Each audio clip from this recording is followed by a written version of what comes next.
Hello everyone, this is Deepak Singer. Welcome you all to the platform of edu preparator. दोस्तों, ये video होने वाली है सितंबर मंथ की, जहां पर हम पूरा करंट अफेयर्स पूरा मंथ का एक साथ कवर करेंगे विद इन जस्ट 30 मिनट्स। तो वीडियो को लास्ट तक देखिएगा, बहुत इंपॉर्टेंट वीडियो होगी, इन्फॉर्मेटिव होगी। आप सभी सीयूईटी एस्पिरेंट्स 2026 के लिए तो बेहद ही इंपॉर्टेंट है। ब्यूटी करंट अफेयर्स की ये है कि मैं बहुत ज़्यादा डिटेल में नहीं जाऊंगा। I will just talk about the basic details. आप बस केवल हेडिंग्स को देखेंगे and just by listening all these things you guys will remember them. मतलब बस सुनने से ही चीज़ें याद हो जाएंगी। अब ये समझ के चलिएगा, बहुत ज़्यादा आप लोगों को मैं फोर्स यहाँ पर या बहुत ज़्यादा टेंशन नहीं देने वाला हूँ। तो आइए सबसे पहले शुरू करते हैं। एफडीआई तो पता ही आपको, फॉरेन डायरेक्ट इन्वेस्टमेंट। जब हम लोग किसी और कंट्री में जाकर पैसा इन्वेस्ट करते हैं तो उसको एफडीआई कहते हैं। तो इंडियन गवर्नमेंट ने इन्वेस्टमेंट इंश्योरेंस सेक्टर में 100% एफडीआई अलाउ कर दिया है, जो पहले कभी 74% होता था। अब अगर कोई इंश्योरेंस कंपनी, कोई फॉरेन इंश्योरेंस कंपनी इंडिया के इंश्योरेंस मार्केट में एंट्री लेना चाहती है तो वो बड़े आराम से कर सकती है, क्योंकि 100% आपको एक तरीके से एफडीआई यहां पर अलाउ कर दिया गया है। आगे बढ़ते हैं। उड़ीसा जो है वो ग्रीन मोबिलिटी लीडर के रूप में निकल कर आ रहा है। ग्रीन मोबिलिटी लीडर क्यों? क्योंकि उड़ीसा में भी दिल्ली और गुड़गांव और मुंबई की तरह इलेक्ट्रिक बसेस की फ्लीट जो है वो बहुत तेजी से बढ़ रही है। तो यहां पर कहा जा रहा है कि स्टेट ने अभी करंटली 450 ई बसेस को ऑपरेशनल किया है, जो कि पहले के मुकाबले डबल है। मतलब कुछ सालों में ऑपरेशनल ई बसेस जो है या इलेक्ट्रिक बसेस की ऑपरेशनल फ्लीट को डबल कर देना उड़ीसा के लिए पहले ही बहुत इंपॉर्टेंट है। हालांकि दिल्ली में तो सारी ही बसेस इलेक्ट्रिक चल रही है। दिल्ली में कोई अब आप लोगों को डीजल, पेट्रोल, सीएनजी बसेस नहीं देखने को मिलेंगी। सॉरी, डीजल और सीएनजी बसेस देखने को नहीं मिलेंगी। दिल्ली अभी सबसे बड़ी फ्लीट चला रहा है इलेक्ट्रिक बसेस की, 3564। सेकेंड नंबर पर महाराष्ट्र है, थर्ड नंबर पर कर्नाटका, फोर्थ पर यूपी और फिफ्थ पर आता है उड़ीसा। तो ग्रीन मोबिलिटी लीडर तो एक तरीके से निकलता हुआ आ ही रहा है। और ऐसे सभी अगर एक तरीके से स्टेट्स इलेक्ट्रिक ट्रांसपोर्टेशन की तरफ स्विच कर जाएंगे तो ये अपने आप में बढ़िया होगा। इसके बाद prime minister Narendra Modi 25th summit attend करने के लिए गए थे। एससीओ की समिट अटेंड करने के लिए गए थे चाइना। अब यहां पे सबसे इंपॉर्टेंट चीज आपको बता दूं कि ये समिट जो प्राइम मिनिस्टर मोदी एससीओ की अटेंड करने के लिए चाइना गए थे, ये कभी के बार बेहद इंपॉर्टेंट होगी आप लोगों के लिए। क्यों? क्योंकि ये शंघाई कॉर्पोरेशन ऑर्गेनाइजेशन है, पहली बात तो। दूसरा, 31st मतलब एक तरीके से आप ये देखिए कि इस एससीओ समिट में अगर आपको थोड़ा सा हाईलाइट अगर मैं आपको बता दूं तो 31st ऑफ अगस्त को होती है ये और चलती है। और इस समिट में प्राइम मिनिस्टर मोदी जो है वो आपको रशियन प्रेसिडेंट की कार में भी बैठे दिखेंगे। एक इनकी रील बहुत वायरल हुआ था, एक न्यूज काफी वायरल हुई थी कि जो इनका डिटेलिंग है, मतलब ये दोनों इतनी अच्छी केमिस्ट्री रखते हैं अपने पास कि ये एक कार में बैठे हैं दोनों।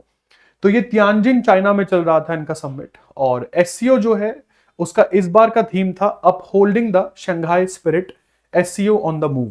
Upholding the Shanghai spirit, SCO on the move. इसके बाद आगे बढ़ते हैं बेटा। National e governance division, national e governance division जिसको एनईजीडी कहते हैं। और ये नेशनल ई गवर्नेंस डिवीजन जो है ये ministry of electronics and information technology के अंडर काम करती है। इन्होंने हाल फिलहाल में एक बहुत बढ़िया काम कर दिया है। क्या? इन्होंने पैन इंडिया इंटीग्रेशन कर दिया है ई गवर्नमेंट सर्विसेज का ऑन डिजी लॉकर। तो डिजी लॉकर आपको एक एप्लीकेशन डाउनलोड करनी है। बहुत सारे लोग पहले भी करके आगे होंगे। इस एप्लीकेशन पर आपको आपका लाइसेंस, आधार कार्ड, ठीक है, कई सारे डॉक्यूमेंट्स आपके क्लास 10, क्लास 12 के आप एक्सेस कर सकते हो। तो almost ministry of electronics, IT के अंडर काम करने वाला नेशनल ई गवर्नेंस डिवीजन ने क्या किया है, डिजिटल इंडिया प्रोग्राम को एक स्टेप आगे ले गए हैं ये लोग। ऑलमोस्ट गवर्नमेंट जितनी भी सर्विसेज आप लोगों को देती है, जितनी भी सर्विसेज गवर्नमेंट की तरफ से आपको मिलती है, कैसा हो अगर वो सारी सर्विसेज एक प्लेटफॉर्म पर मिल जाए आपको। बिल्कुल ये वही काम किया है इन्होंने और डिजिटल इंडिया प्रोग्राम को एक स्टेप आगे ले गए हैं ये लोग।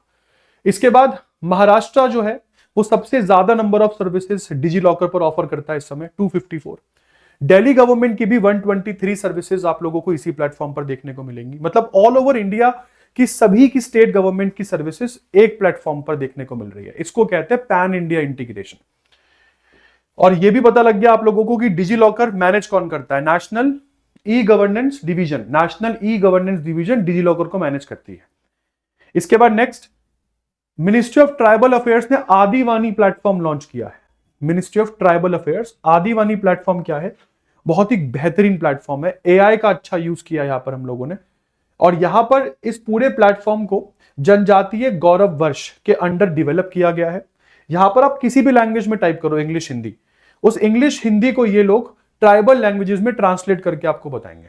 मतलब ट्राइबल, आपको तो नहीं पता कि ट्राइबल लैंग्वेजेस में इसको बोलते क्या है, तो इंग्लिश हिंदी को ट्राइबल लैंग्वेजेस में कन्वर्ट करने वाला प्लेटफॉर्म है ये आदिवानी।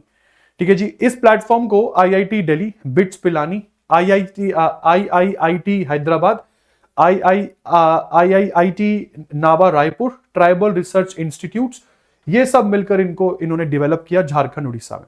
तो झारखंड, उड़ीसा, एमपी, छत्तीसगढ़, मेघालय की सभी ट्राइब्स की ऑलमोस्ट भाषा आपको यहां पर एनरोल दिखेगी।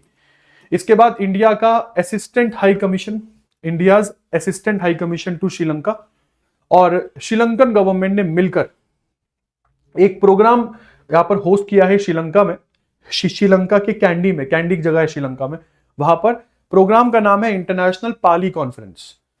आपको पहले बता दूं, यहां पर श्रीलंकन गवर्नमेंट और इंडिया और श्रीलंका, क्योंकि दोनों कभी कॉमनवेल्थ कंट्रीज के मेंबर रहे हैं, और कॉमनवेल्थ कंट्री के बेटा अगर आप मेंबर होते हैं इसका मतलब ब्रिटिश एम्पायर ने कभी आप पर रूल किया था। और जब आप कॉमनवेल्थ कंट्री के मेंबर होते हैं ना, तब ऐसे में आप एक दूसरे की कंट्री में एम्बेसी नहीं खोलते, आप एक दूसरे की कंट्री में हाई कमीशन खोलते हैं। तो जैसे इंडिया का एम्बेसी श्रीलंका में Indian high commission to Sri Lanka होगा, उसी तरीके से श्रीलंका का एम्बेसी इंडिया में Sri Lankan high commission to India होगा। उस तरीके से कनाडा भी क्योंकि ब्रिटिश एम्पायर का पार्ट था, तो कनाडा में भी इंडिया का एम्बेसी इंडियन हाई कमीशन के नाम से है। बट यूएस कभी ब्रिटिश एम्पायर का पार्ट नहीं था, इसलिए यूएस की एम्बेसी इंडिया में यूएस एम्बेसी है और इंडिया की एम्बेसी यूएस में इंडियन एम्बेसी है। तो यहां पर हाई कमीशन की बात हो रही है, इंडिया के हाई कमीशन के असिस्टेंट, और यहां पर आप लोगों को जो गवर्नमेंट है श्रीलंका की गवर्नमेंट, उनके ऑफिसर्स कैंडी में एक कॉन्फ्रेंस करते हुए दिख जाएंगे आपको, इंटरनेशनल पाली कॉन्फ्रेंस। यहां पर श्रीलंका, इंडिया और बाकी सब कंट्रीज के भी स्कॉलर्स इस पाली कॉन्फ्रेंस में आए थे। पाली वो लैंग्वेज है जो महात्मा बुद्ध ने यूज करी थी, और बुद्ध और महावीर स्वामी के वक्त ज्यादातर लोग उस समय पाली, प्राकृत, यही भाषा जो है वो यूज करते थे। इसके बाद इंडिया के प्राइम मिनिस्टर नरेंद्र मोदी अभी जब एससीओ समिट अटेंड करने के लिए चाइना गए थे ना, तो उससे एक दिन पहले ये जापान में थे। और जब ये जापान में गए तब ये जापान के प्राइम मिनिस्टर उस समय थे शिगेरू इशिबा, जो अभी फिलहाल चेंज हो गए हैं। तो उस समय जापान के पीएम थे शिगेरू इशिबा। तो ये शिगेरू इशिबा के लिए एक मून स्टोन बाउल लेकर गए थे अपने साथ। ये मून स्टोन बाउल है और इसके साथ में चॉपस्टिक आपको देखने को मिल जाएगी, क्योंकि वहां पर चॉपस्टिक यूज करते हैं वो लोग, इसलिए। इसके बाद ये सिल्वर चॉपस्टिक्स साथ में, ये मून स्टोन रेमंड बाउल, और बहुत ही विंटेज, मतलब एक तरीके से ये सेट प्राइम मिनिस्टर मोदी यहां पर लेकर गए। और इसके अलावा प्राइम मिनिस्टर मोदी जो है वो जापान की वाइफ, मतलब जापान की वाइफ नहीं, उनकी पीएम की वाइफ जो है, उनके लिए कश्मीरी पश्मीना शॉल लेकर गए। तो कश्मीरी पश्मीना शॉल जो कि बहुत ही इंट्रिकेटली हैंड पेंटेड पेपर के बॉक्स में पैक करके उनको दिया गया था। तो कश्मीरी आर्टिस्ट्री को भी ये बात दिखाता है। इसके बाद फ्रेंड्स आगे बढ़ते हैं। Educate girls. एजुकेट गर्ल्स एक ऐसा एनजीओ है जो पहला इंडियन ऑर्गेनाइजेशन बना है जिसको रेमॉन मैग्सेसे अवार्ड मिला। रेमॉन मैग्सेसे अवार्ड को नोबेल प्राइज ऑफ एशिया भी कहा जाता है। अरविंद केजरीवाल को भी अवार्ड मिल चुका है, क्योंकि जो उन्होंने काम किया था एजुकेशन के लिए, उसके लिए। तो this is Ramon Magsaysay award, और ये एनजीओ के एफर्ट्स को दिखाता है कि एजुकेशन को प्रमोट करने के लिए एनजीओ किस हद तक काम कर रहा है। 1957 में रेमॉन मैग्सेसे अवार्ड जो है इसको स्टैब्लिश किया गया था, और रेमॉन मैग्सेसे अवार्ड फिलीपीन के प्रेसिडेंट रेमॉन मैग्सेसे के नाम से चल रहा है। इसको एशियन नोबेल प्राइज भी, जैसे की बात मैंने बोला, कहा जाता है। तो ये तो इंपॉर्टेंट हो गया आपका एजुकेट गर्ल्स नाम से एक एनजीओ जिसको रेमॉन मैग्सेसे अवार्ड मिला। करंट है बेटा आपका State Bank of India. State Bank of India ने ऑर्गेनाइज किया है dream to demo. Now what is this dream to demo? तो ड्रीम टू डेमो एक एक्चुअली में प्रोग्राम है जिससे स्टार्टअप्स को लिंक किया जाएगा। तो स्टार्टअप्स के साथ सबसे बड़ी प्रॉब्लम क्या है? फंडिंग की तो प्रॉब्लम है। तो स्टार्टअप्स को उनके इन्वेस्टर्स के साथ मिलाने के लिए एक प्रोग्राम चलाया स्टेट बैंक ऑफ इंडिया ने, dream to demo. Next current पे चलते हैं। इसके बाद सिंगापुर के अभी प्राइम मिनिस्टर इंडिया में आए थे, अगस्त सितंबर मंथ की बात कर रहा हूं मैं। और इनके जो प्राइम मिनिस्टर हैं वो इंडिया में आते हैं, और एक स्ट्रेट ऑफ मलाका है। पहली बात तो स्ट्रेट का मतलब क्या होता है? ज्योग्राफी में स्ट्रेट कहा जाता है कोई भी ऐसी वाटर बॉडी जो दो बड़ी वाटर बॉडीज को कनेक्ट करती हो। तो दो बड़ी वाटर बॉडीज को कनेक्ट करने वाला नेचुरल रास्ता जो नेविगेबल हो, है ना, जिससे आप शिप्स वगैरह को लेके जा सकते हो, उसको स्ट्रेट कहते हैं। तो ऐसा ही स्ट्रेट ऑफ मलाका है जो साउथ चाइना सी पैसिफिक ओशन से अगर इंडियन ओशन आपको आना है तो स्ट्रेट ऑफ जो मलाका है उसी से होकर आना पड़ेगा। राइट नाउ स्ट्रेट ऑफ जो मलाका है उसकी प्रोटेक्शन सिंगापुर, मलेशिया, इंडोनेशिया की नेवी के पास में है। तो यहां पर अब जो प्राइम मिनिस्टर हैं सिंगापुर के, उन्होंने बैक किया है कि इंडिया की जो नेवी है वो भी स्ट्रेट ऑफ मलाका जो है वहां पर प्रेजेंट हो सकती है। इंडिया वर्ल्ड का बिजिएस्ट मैरीटाइम रूट है इस समय स्ट्रेट ऑफ मलाका। इसके बाद बेटा UNSC, United nation security council, इन्होंने एक फोर्स है जिस फोर्स का नाम है यूएनआईएफआईएल। यूएनआईएफआईएल का मतलब United nation interim force in Lebanon. आप जब मैप में देखेंगे ना लेबनान को तो आपको दिखेगा कि लेबनान जो है ये कंट्री इजराइल के साथ बॉर्डर शेयर करती है नॉर्थ में, और यहाँ पे हिजबुल्ला नाम का ग्रुप जो है वो ऑपरेट करता है। तो यूनाइटेड नेशन सिक्योरिटी काउंसिल ने United nation interim force in Lebanon को स्टेशन किया था लेबनान में, ताकि वहां पर एक शांति वगैरह जो है वो डेवलप की जा सके। तो अब फिलहाल इनको एक्सटेंशन मिल गया है। 1978 से लगातार ये फोर्स लेबनान में है, और अब लास्ट अप्रूवल इनको मिला है कि 2026 दिसंबर तक आपको वहां पर रहना है। उसके बाद ये फोर्स जो है वो हमेशा के लिए लेबनान को छोड़ के निकल जाएगी। आगे बढ़ते हैं। अनुपर्णा रॉय को बेस्ट डायरेक्टर अवार्ड मिला है बेटा 82nd वेनिस फिल्म फेस्टिवल में। तो 82nd वेनिस फिल्म फेस्टिवल में Anuparna Roy won the best director award. इनकी एक मूवी है जो इन्होंने डायरेक्ट करी थी, songs of forgotten trees, songs of forgotten trees. इसके बाद chief justice of India B R Gavai, इन्होंने 2 जजेस जो है यहां पर और अपॉइंट हुए हैं। आपको पता ही होगा जजेस की अपॉइंटिंग सेरेमनी होती कैसे। जजेस कौन कौन से अपॉइंट होंगे, ये रिटर्न में जो है ये कॉलिजियम एक ग्रुप है जो सुप्रीम कोर्ट के 5 जजेस का ग्रुप होता है, वो प्रेसिडेंट ऑफ इंडिया को भेजते हैं। प्रेसिडेंट ऑफ इंडिया उस लिस्ट के अकॉर्डिंग जो भी जजेस के नाम होते हैं उनको अपॉइंट करते हैं। फिर प्रेसिडेंट ऑफ इंडिया जो होते हैं, जो भी नाम उस लिस्ट में होते हैं, सॉरी, उस लिस्ट के अकॉर्डिंग अपॉइंट करते हैं। तो यहां पर बी आर गवई वैसे बोलना गलत होगा, बट क्योंकि सही भी है, क्योंकि बी आर गवई उस समय चीफ जस्टिस थे और इन्होंने लिख कर दिया है नाम, तो ऑफकोर्स उसके अकॉर्डिंग अपॉइंट हो गए। कौन से 2 जजेस की बात कर रहा हूं मैं, एक है जस्टिस आलोक आराधे और दूसरे हैं विपुल एम पंचोली। ये 2 सुप्रीम कोर्ट के नए जजेस हैं। इसके बाद Asian table tennis team championship, Asian table tennis team championship India ने होस्ट करी अक्टूबर में, और होस्ट इंडिया था, ऑर्गेनाइजर जो था वो table tennis federation of India था, मतलब TTFI, table tennis federation of India. और इसमें ये जो पूरा प्रोग्राम हुआ 11 से 15 अक्टूबर, इसको अक्टूबर के करंट में कवर करूंगा मैं आपको, बट आपको फिर भी थोड़ा बहुत बता दूं कि इसमें जो भी विनर्स होंगे वो विनर्स जो है वो इंटरनेशनल टेबल टेनिस फेडरेशन के द्वारा ऑर्गेनाइज्ड वर्ल्ड टीम चैंपियनशिप में क्वालिफाई कर जाएंगे। इसके बाद अरण्या सबलेंका, ये यूएस ओपन टाइटल के साथ आपको यहां पर दिख रही है। लॉन टेनिस में 4 बड़े इंपॉर्टेंट ग्रैंड स्लैम टाइटल्स होते हैं, उसमें से यूएस ओपन टाइटल आपको यहां पर दिख रहा है। Back to back Aryna Sabalenka ने यूएस ओपन टाइटल जीते। I said back to back, इससे पहले भी यही विनर थी, इस बार भी यही विनर है। तो बैक टू बैक इन्होंने यूएस ओपन टाइटल जीते हैं। इसके बाद आगे बढ़ते हैं बेटा। हिस्टोरिक गोल्ड मिला है हम लोगों को, इंडिया ने यहां पर गोल्ड मेडल जो है वो जीता है। कहां पर, 2025 archery world championship. Archery world championship Gwangju South Korea में चल रहा था, और यहां पर इंडिया का ट्रियो दिख रहा है आपको, 3 लोगों की टीम है, ऋषभ यादव, अमन सैनी, पार्थमेश फ्यूज। तो अमन सैनी, ऋषभ यादव, पार्थमेश फ्यूज, इन तीनों ने मिलकर इंडिया को यहां पर गोल्ड मेडल जो है वो जिताया। हम लोगों ने फ्रांस की टीम को यहां पर हराया फाइनल में 235-233 से। इस तरीके से चीजें आगे हुई। इसके बाद मेंस हॉकी एशिया कप पर चलता हूं बेटा। 2025 का मेंस हॉकी एशिया कप कौन जीता, हम जीते, इंडिया जीता। यहां पर मेंस हॉकी एशिया कप हम लोगों ने यहां पर साउथ कोरिया की टीम को 4-1 से हराया। फाइनल मैच बिहार के राजगीर स्पोर्ट कॉम्प्लेक्स में चल रहा था, और इसी के साथ जो इंडिया है उसने 8 सालों के बाद एशिया कप जीता है, आफ्टर नियरली 8 ईयर्स। आगे बढ़ते हैं। इसके बाद भारत रत्न, सर को भारत रत्न मिल चुका है, भूपेन हजारिका। इनका 100th बर्थ एनिवर्सरी इंडिया ने सेलिब्रेट किया। कैसे सेलिब्रेट किया हम लोगों ने, इनकी याद में कमेमोरेटिव कॉइन इशू कर दिया। कमेमोरेटिव कॉइन दोस्तों क्या होता है, कमेमोरेटिव कॉइन का मतलब होता है कि सांकेतिक मुद्रा, एक ही सिक्का जो है वो इशू किया जाता है और उस सिक्के को भी याद के तौर पर जो है वो म्यूजियम में रखा जाता है। ऐसा नहीं है कि वो आम लोगों के बीच में सिक्का वो घूमेगा, नहीं, बस लोगों के लिए नहीं होता है, वो एक याद में होता है कि हाँ जी, भूपेन हजारिका का 100th बर्थ एनिवर्सरी के लिए हम लोगों ने वो सिक्का मिंट किया था। इसके बाद नाबार्ड पर चलते हैं, national bank for agriculture and rural development, NABARD. NABARD क्या करने वाला है? नाबार्ड ने एक प्लेटफॉर्म क्रिएट किया है, जिस प्लेटफॉर्म में जितने भी इंडिया में रीजनल रूरल बैंक्स होंगे ना, रीजनल जो रूरल बैंक्स हैं, उन सबका लैंडिंग प्रोसेस पूरी तरीके से सेंट्रलाइज्ड हो जाएगा और डिजिटलाइज्ड हो जाएगा। दो काम हो जाएंगे। तो रीजनल रूरल बैंक से अगर आपको लोन लेना है तो वो इस प्लेटफॉर्म के जरिए डिजिटल मैनर में ले भी सकते हो आप लोग, प्लस नाबार्ड का इन लोगों के ऊपर जो कंट्रोल है वो भी अच्छा हो जाएगा। तो ऐसे में रीजनल रूरल बैंक्स ज्यादा कॉम्पिटिटिव हो जाएंगे, है ना, और फ्रॉड रेजिस्टेंट भी हो सकते हैं क्योंकि नाबार्ड की सिक्योरिटी इन लोगों के साथ में है।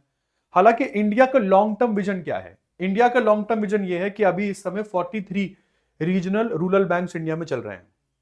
लॉन्ग टर्म विजन हमारा ये है कि इन 43 बैंक्स को 28 बैंक्स में कन्वर्ट करना है। मतलब 28 स्टेट्स है ना, तो हर एक स्टेट में एक आरआरबी होना चाहिए, ये हमारा लॉन्ग टर्म विजन है। इसके बाद होम मिनिस्टर अमित शाह ने यहां पर राजभाषा सम्मेलन का 5th एडिशन गांधीनगर में इनॉग्रेट किया। राजभाषा सम्मेलन 5th एडिशन गांधीनगर, और इसको 14th ऑफ सितंबर को किया गया जब हम हिंदी दिवस जो है वो सेलिब्रेट करते हैं।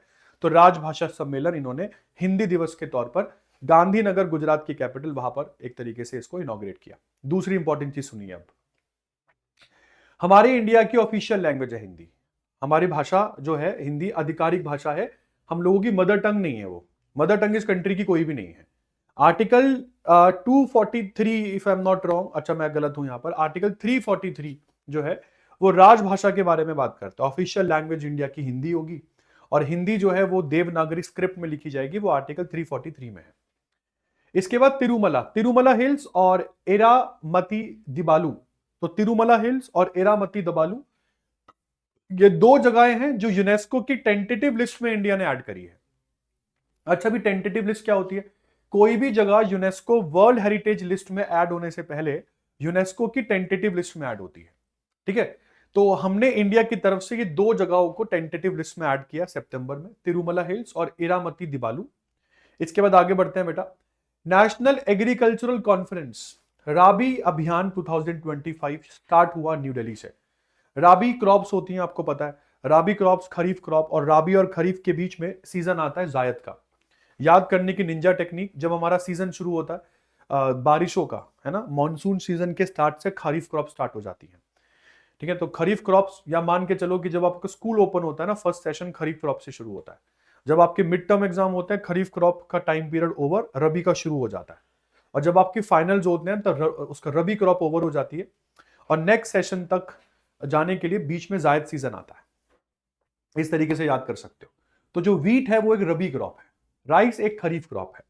तो रबी अभियान 2025 इंडिया में शुरू हुआ। इंडिया के एग्रीकल्चरल मिनिस्टर आपको यहां पर दिख रहे हैं, शिवराज सिंह चौहान, उन्होंने स्टार्ट किया 15 सितंबर को। इसके बाद इंडिया जो है वो इंटरनेशनल इलेक्ट्रोटेक्निकल कमीशन का 89th एडिशन जो है, जनरल मीटिंग जो है वो न्यू दिल्ली में होस्ट करेगा। 15 से 19 सितंबर के बीच में हमने होस्ट करी है, भारत मंडपम न्यू दिल्ली। इस पूरी मीटिंग को ब्यूरो ऑफ इंडियन स्टैंडर्ड्स ने ऑर्गेनाइज किया। इस पूरे इवेंट में 2000 से ज्यादा ग्लोबल एक्सपर्ट्स, 100 ज्यादा कंट्रीज के वो यहां पर आए, उन्होंने पार्टिसिपेट किया। ये सब चीजें जो चल रही हैं, इंडिया जो है वो इंटरनेशनल इलेक्ट्रोटेक्निकल कमीशन का ये जो जनरल मीटिंग है, ये हम लोगों ने 4th टाइम ऑर्गेनाइज किया है। 1960 में पहली बार हुआ था, 1967 में दूसरी बार हुआ था, और 2013 में हुआ था, मतलब 3rd टाइम। और अब जाकर इंडिया होस्ट कर रहा है 2025 में। इसके बाद लोकसभा की स्पीकर आपको यहां पर ओम बिरला जी दिख जाएंगे। ओम बिरला जो है उन्होंने विमेन एम्पावरमेंट पर एक कॉन्फ्रेंस, एक नेशनल कॉन्फ्रेंस जो है वो लॉन्च करा तिरुपति में। तो तिरुपति गए हुए थे ये, मतलब, और तिरुपति में जो ओम बिरला जी है, इन्होंने विमेन एम्पावरमेंट के लिए एक नेशनल कॉन्फ्रेंस ऑर्गेनाइज यहां पर किया। और इन्होंने दुनिया को बताया, प्लस लोगों को बताया कि गवर्नमेंट ऑफ इंडिया जो है वो विमेन पार्टिसिपेशन को इंक्रीज करने के लिए क्या कर रही है। इन्होंने बताया कि भाई हम लोग जो है वो 2023-24 में ही बिल ले आए थे, नारी शक्ति वंदन बिल। और जो आपको पता ही है, इस बिल में 1/3 सीट जो है पार्लियामेंट की लोकसभा में, केवल लोकसभा में, राज्यसभा की बात नहीं हो रही है, पार्लियामेंट की लोकसभा में टोटल नंबर ऑफ सीट्स का 1/3 सीट जो है वो विमेन के लिए रिजर्व होगा, ऐसी बात ओम बिरला ने उस टाइम पर करी थी। आगे बढ़ते हैं।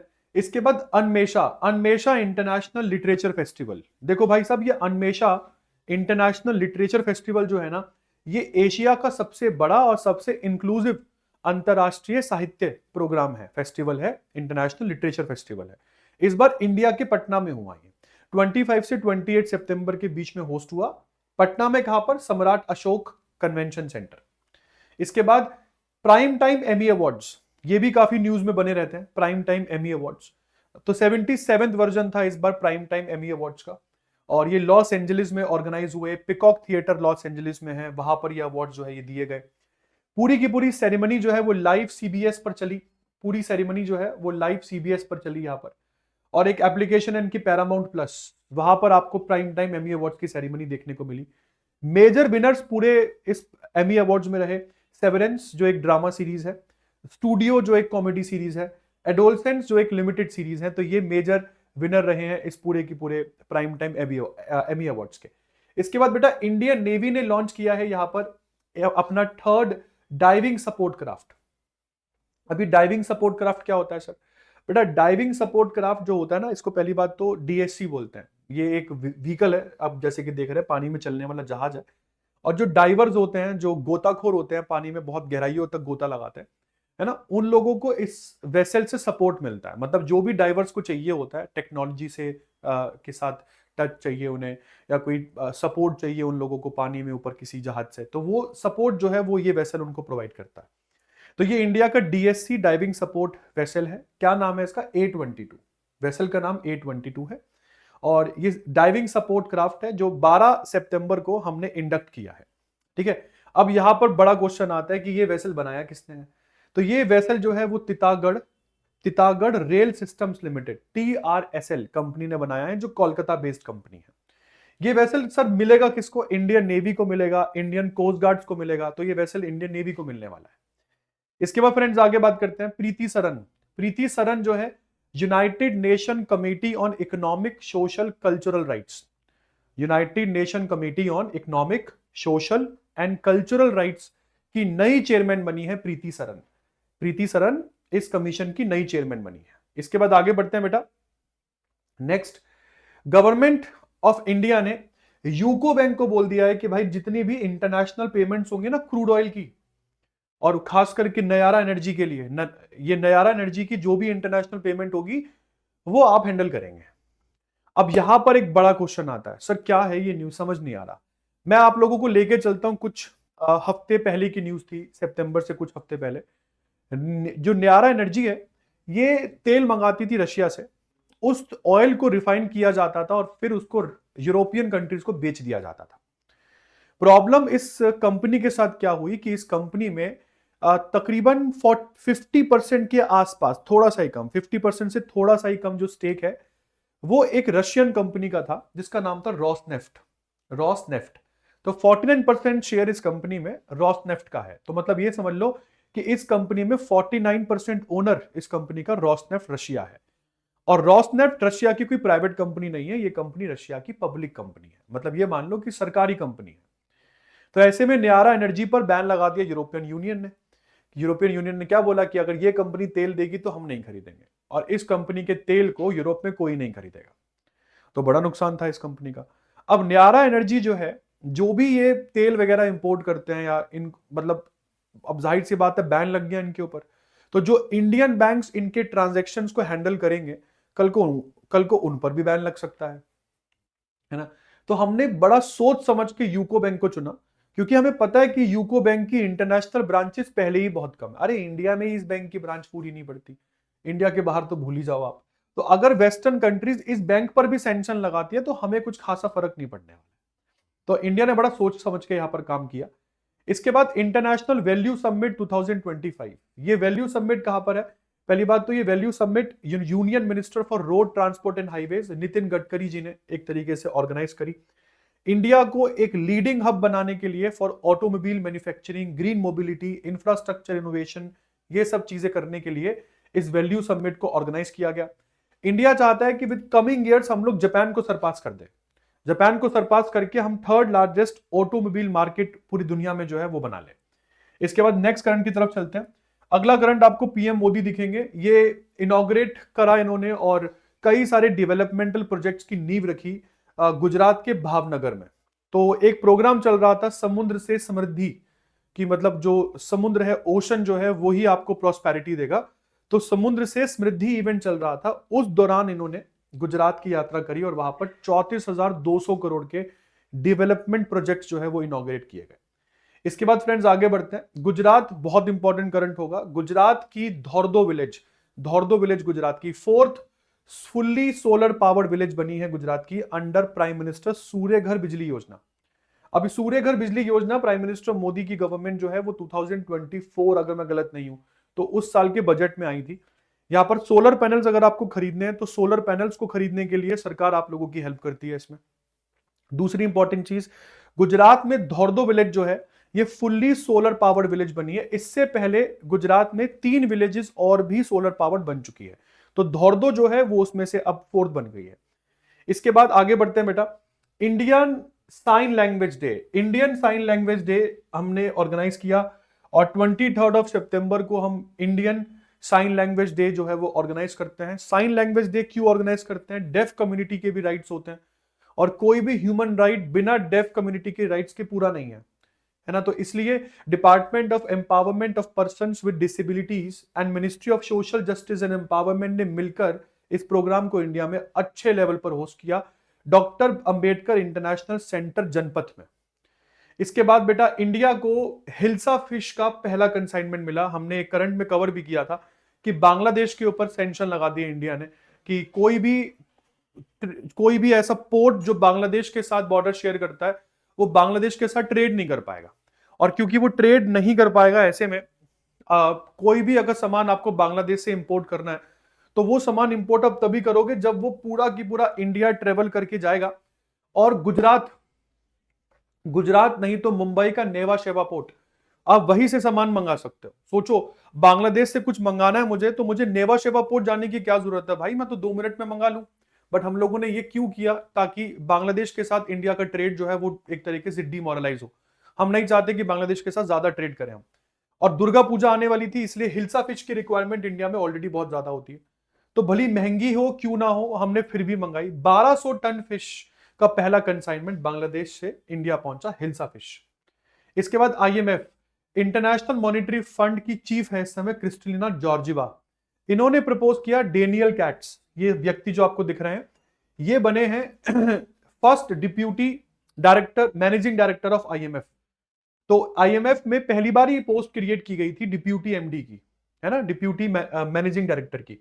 तो आईएमएफ के पहले डिप्यूटी मैनेजिंग जो डायरेक्टर बने वो बने यहां पर डेनियल कैट्स, क्योंकि क्रिस्टलिना जॉर्जिवा जो इस समय आईएमएफ की चीफ है, उन्होंने सर का नाम जो है वो एक तरीके से अप्रूव किया और एक तरीके से उन्होंने दिया। आगे बढ़ता हूं बेटा। बीआरओ ने यहां पर एक प्रोजेक्ट लॉन्च किया है, प्रोजेक्ट विजयक। बड़ा इंपॉर्टेंट प्रोजेक्ट है जी ये। प्रोजेक्ट विजयक का 15th राइजिंग डे है ये, मतलब 15 साल पहले ये प्रोजेक्ट बीआरओ ने चलाया था कारगिल में। और अभी आपको बता दूं, इस प्रोजेक्ट को चलते 15 साल पूरे हो चुके हैं और इस प्रोजेक्ट के अंदर बीआरओ ने 1400 किलोमीटर की रोड्स अभी तक जो है वो बना दी है। 1400 किलोमीटर से ज्यादा की रोड। अब आप बोलेंगे सर ये कौन सी बड़ी बात है? भाई साहब, 1400 किलोमीटर की रोड प्लेन्स पर नहीं बनी है, पहाड़ों पर बनी है। 80 से ज्यादा बड़े ब्रिजेस बनाए हैं इन्होंने पूरे लद्दाख में। और ये विजयक प्रोजेक्ट लॉन्च भी लद्दाख में ही किया गया था, है ना, कारगिल में। और एक इन्होंने वर्ल्ड रिकॉर्ड भी बना दिया। क्या? जोजिला पास बर्फबारी की वजह से बंद हो जाता है हर साल, इसको रीओपन करना पड़ता है। जोजिला पास को रिकॉर्ड 31 डेज में भाइयों ने मतलब एक तरीके से रीओपन कर दिया। नहीं तो ऑन एन एवरेज इस पास को ओपन करने के लिए 2-3 महीने हमारे बड़े आराम से जाते थे। 2010 में प्राइम मिनिस्टर मनमोहन सिंह के समय इस प्रोजेक्ट का लॉन्च किया गया था, जो है प्रोजेक्ट विजयक। तो इसकी तरह से ये है आप लोगों का पूरा सितंबर मंथ। आई होप मजा आया होगा। वीडियो को लास्ट तक आप लोगों ने जरूर देखा होगा। ये कुछ इंपॉर्टेंट 38 टॉपिक्स है जो मुझे लगता है बहुत इंपॉर्टेंट रहेंगे आपके एग्जाम्स के लिए। बहुत ही जल्द मिलेंगे हम लोग नेक्स्ट मंथ की वीडियो के साथ, which is going to be October. तब तक के लिए अपना ध्यान रखिए। Thank you so much.